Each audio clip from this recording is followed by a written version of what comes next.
that? Well, let's start off with the Farm Guide segment where, as the world faces growing challenges of climate change and food insecurity, conservation agriculture has emerged as a sustainable farming approach and alternative that promotes soil health, conserves water, and enhances biodiversity. Now, by minimizing soil disturbance, maintaining soil cover, and diversifying crop rotation, farmers can increase yields while preserving the environment. Conservation agriculture is not only key to resilient systems, but also vital for ensuring long-term sustainability in global agriculture. Paul Mbugwa has more.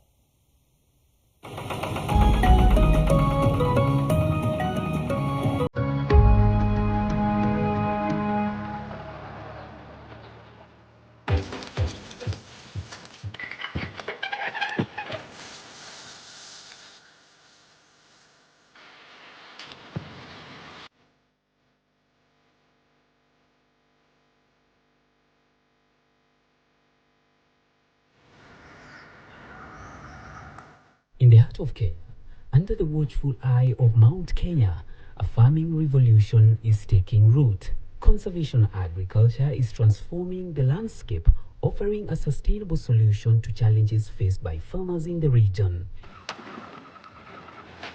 In this video, we are going to see and learn how several farmers around the region have incorporated this system of farming, its benefits and importance. But first, what is conservation agriculture? The Food and Agriculture Organization of the United Nations describes conservation agriculture as a farming system that promotes minimal soil disturbance, maintenance of permanent soil cover, and diversification of plant species. There are three basic principles involved in conservation agriculture. These are minimum mechanical soil disturbance, permanent soil organic cover, and species diversification. Here are Faris Ragwa and Dr. Dennis Minor from Karatina University. Conservation agriculture is a technology that is basically applied on agricultural land to conserve the agricultural resource. Basically, we are talking about the water, the water and the soil, which is the medium for agricultural production. So when the term is applied, conservation agriculture basically is to ensure that the soil, which is the medium for crop production, is conserved and protected to be able to support crop production. What I understand with conservation agriculture is basically the strategies that are taken on the production side of farming, so that the environment is also well taken care of. Definitely the farmer is key because he's the one who is utilizing the resource to do production. And therefore, any input to the farmer is actually a gain towards conservation agriculture empowerment in this country and even globally. Because the farmer is the cog, is the wheel, is the driver of the system. So if you know the farmer, there is no conservation agriculture. Kenya's economy is heavily reliant on agriculture, but if not practiced sustainably, agriculture can have a toll on the environment, produce greenhouse gases, and contribute to climate change. However, sustainable farming methods can do the opposite, increase reliance to climate change, protect biodiversity, and sustainably use natural resources. Our experts from Karatina University mentioned that many small-scale farmers in the country have been practicing conservation agriculture for a long time, albeit in subtle ways. Let's dive deeper about the three main principles of this technology mentioned earlier in this video. The farmer has some idea, because when you visit farmers, you'll find the farmers are keeping some mulch, you find the farmers are doing cover cropping, the farmers are still doing some cut-offs for conservation of the soil. So somehow the farmer has an idea. Unfortunately, it requires to be well presented to the farmer so that the farmer is now able to take the whole bracket of CA, of conservation agriculture. Otherwise, the farmer has an idea, and I know maybe even in experience, and even in my experience when I interact with the farmers, but the problem is that those efforts are disjointed. So what now as a university and even as experts we are trying now to bring the farmers this knowledge as a package. To some farmers, it's a new technology, but it's a technology that has been there for about the last 15 years or so. It's only that it has not really gotten down to all the farmers or the communities that might require it. Specifically, we are talking about the arid and semi-arid areas of this country, whereby the biggest challenge to agricultural production is water availability. So when we talk about minimum disturbance of the soil, is because we want to maintain the soil in its natural form, right? Because the more we continue to plow the soil, cultivate the soil, that disturbance interferes with very important properties of the soil, including what we refer to as soil structure, that are very important in uptake of the water from rainfall, as well as retaining that water within the soil. Mostly we recommend zero disturbance, but some situations there may be minimum disturbance that is required. The other principle of permanent soil cover is because we don't want to expose the soil to the elements of weather. And here the elements of weather, we are talking about the energy from the sun. We are also concerned about elements like rainfall, because if the soil is exposed, then it is more likely to, for example, get eroded. Any water that gets into the soil, especially in the arid and semi-arid areas, we want that water to remain there to be able to be of benefit to the crop. So by covering the soil, we are reducing the loss of water from the soil through evaporation. One is maintaining the crop residue on the farm. Once the crop has been harvested, the crop residue is left there, and therefore it acts as a mulch. Cover crops is any secondary crop, because like if you're talking about the farmer intends primarily to grow maize, then maize is the primary crop. Then the cover crop is anything that comes in between for the purpose of making sure that there are no open spaces of soil between maybe the rows of the maize. We use a cover crop that will not compete unnecessarily with the primary crop, and also which has some benefits to the soil. And that is why we go for crops that we call leguminous crops. Mixed cropping is whereby you have different varieties of crops one growing alongside another. And this is also important. One, if you have maize, which is just cereal crop, taking a lot of nutrients from the soil, especially nitrogen, and then in addition to that crop, you have a crop like beans, which is a legume. It's able to fix nitrogen. You see the two assist each other. And this way, we are having a better utilization of the water and the nutrients resources in the soil. Then the other one is what we call crop rotation. This is whereby we come up with a sequence. In one season, we plant a certain crop belonging to a certain family of plants. The following season, we plant a different crop belonging to a different family. Away from the experts, let us now take a look at how different farmers are practicing conservation agriculture and the benefits it has brought to their farms. In the foothills of Mount Kilimambogo, meet Don Bosco Keremi, a mixed crop farmer. He grows an array of different crops, including fruits, herbs, and spices, as well as keeping fish and livestock. Conservation agriculture is intentional farming. You intend of where you want this crop to grow, you put in the food, and you leave the rest of the microbial life to rest. That is one of the entry point of not disturbing the soil. The other entry point is having the soil covered, because just like me, on this sun, if I don't have some clothing, I'll be dehydrated. All my nutrients will get out. I'll be thirsty. So the same thing is happening to the soil, and the soil is alive and it has a lot of microorganisms. So it's quite. I think that with this climate change, with this, we hear a lot in the media. Everything is being carried by this runoff. But the problem is we cut our trees. We didn't conserve. When I was growing up, I remember the stories I get is when the coffee guys came to see the coffee, they used to use a stick to see how much the mulch is. So the soils were covered by either dry matter or living mulch. As you can see on this whole area, getting enough biomass to do the mulching in these arid, semi-arid areas where the microorganisms like the termites are too many. They really digest because the soils are not rich in fertility or in organic matter. So it's quite some trouble. So while it's a challenge to have a lot of the mulch, it's advisable in conservation agriculture. Just leave the live mulch. It helps a lot to control the microclimate. The difference between the soil where there isn't enough or no mulch, the temperatures are too high. But immediately there is a mulch or some microclimate, the temperatures reduce. So you control the the loss of nutrients and moisture in the soil. Keremi practices conservation agriculture. But how then do you differentiate live mulching and weed infestation? Keremi explains. The first thing, weed is an unwanted plant. So the first thing is the part that they don't know, there's no enough awareness to know the value out of all this biodiversity that is in the soil. And that is the first entry point. And this was messed up during the Green Revolution, where a lot of this indigenous knowledge of conserving our farming was lost in this search of having more productivity, which is now very impacting us on a negative way. So this farm is not weedful. It is very rich in biodiversity. If I took 1 or 2 steps behind, this is Sesbania sesban. In the long term, it is a very good long tree rich in firewood or biomass. It is also currently feeding my soil with nitrogen. So this is very beneficial. As I mentioned, this is Mexican marigold. It is really helping me keep away the pests and even control the nematodes in the soil, and even giving a very good feel of smell in the farm. We have here the Tithonia.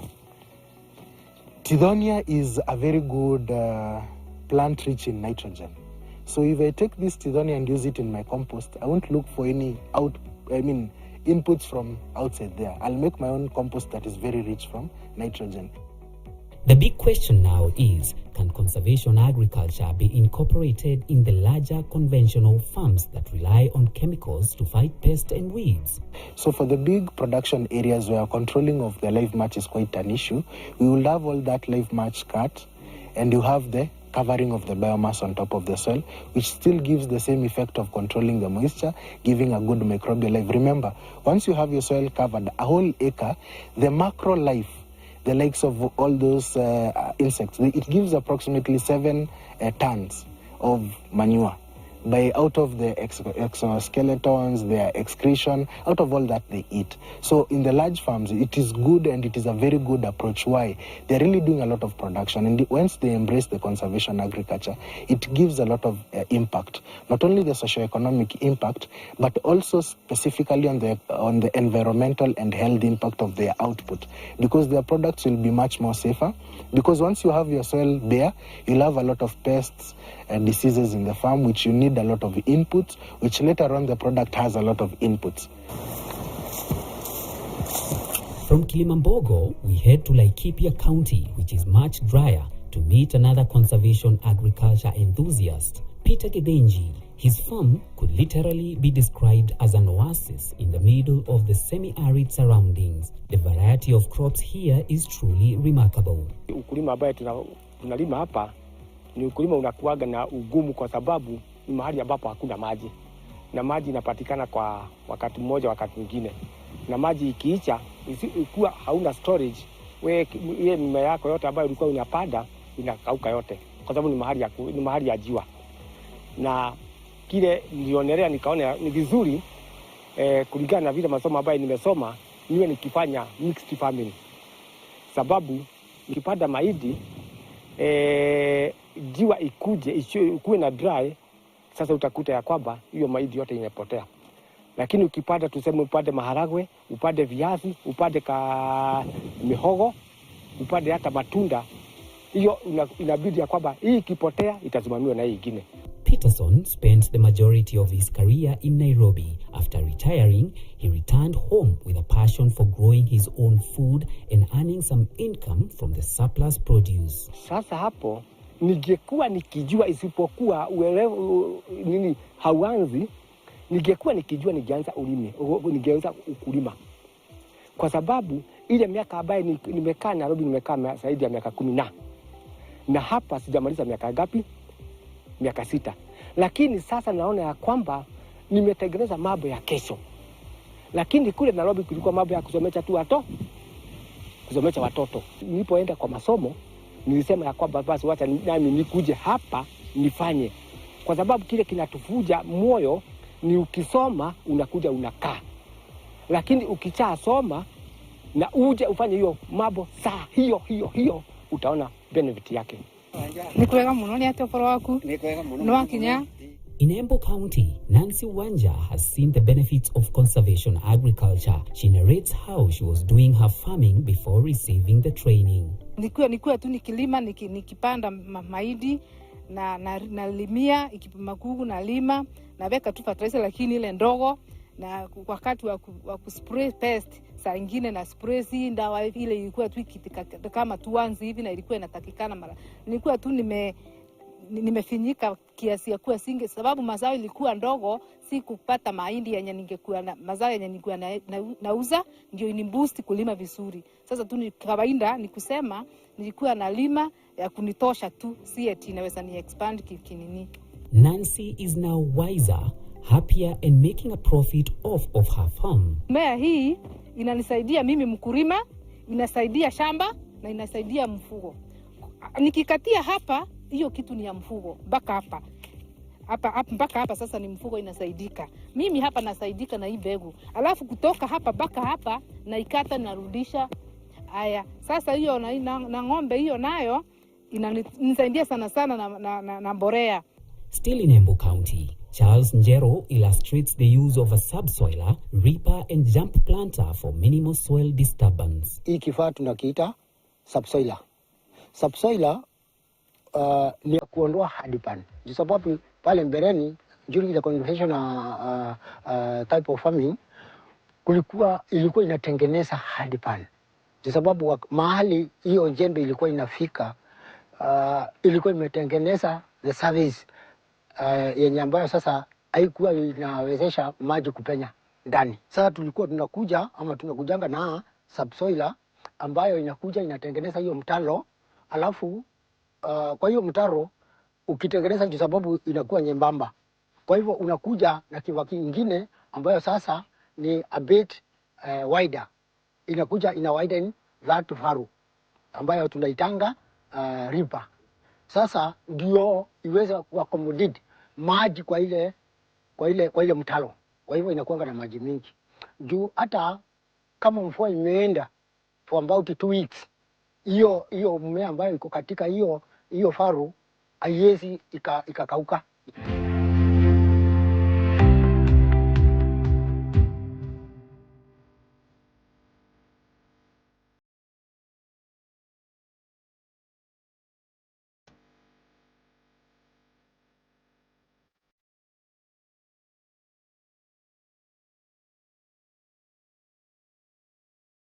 Hiyo ndio sasa tunasemanga sasa hiyo that is a reaper now.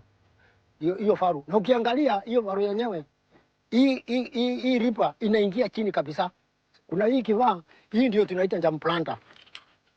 Na hii jump planter inakuanga very easy.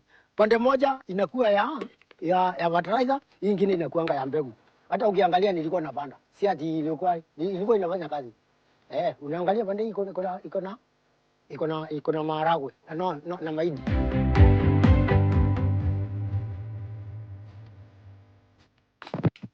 Na ukumbuke sasa kuna mahindi fertilizer.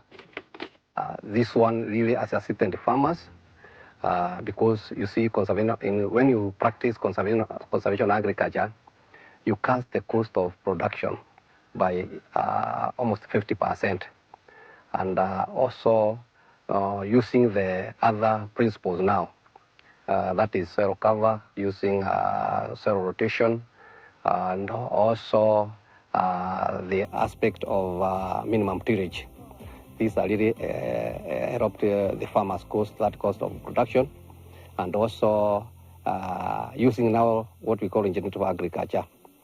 We have been able to reclaim ourselves that had been eroded, and also that had lost fertility for quite a long time. In the high-altitude region of Nyeri County, we meet Robert Muremi of Horera Tea. He specializes in purple tea and has adopted conservation agriculture practices after training at Karatina University. Dr. Maina, in charge of tea there, who told me, well, to be able to conserve that tea well, get banana stems, chop them up, spread them. By so doing, you will be conserving the soil, just like any other manure. even where I have not pruned, I am going to spread it there so that the soil is conserved. The nutrients in the soil are maintained. In fact, I invited the Kangaita to research. They came here and took my soil, so I know what my soil requires. John Kamande Ngaruya, commonly known as Mr. Organic, hails from Murang'a County. He explains to us on the several techniques they use to conserve the soil. In our own plantation here, which is avocado trees, we know that an avocado tree needs water each and every time. All what we need to know is it doesn't need a lot of water. It just needs a little water for maybe a length of months or a length of time. So what we are normally doing at Workers Organic Demonstration Farm, the bag you can see here has what we call manure in it.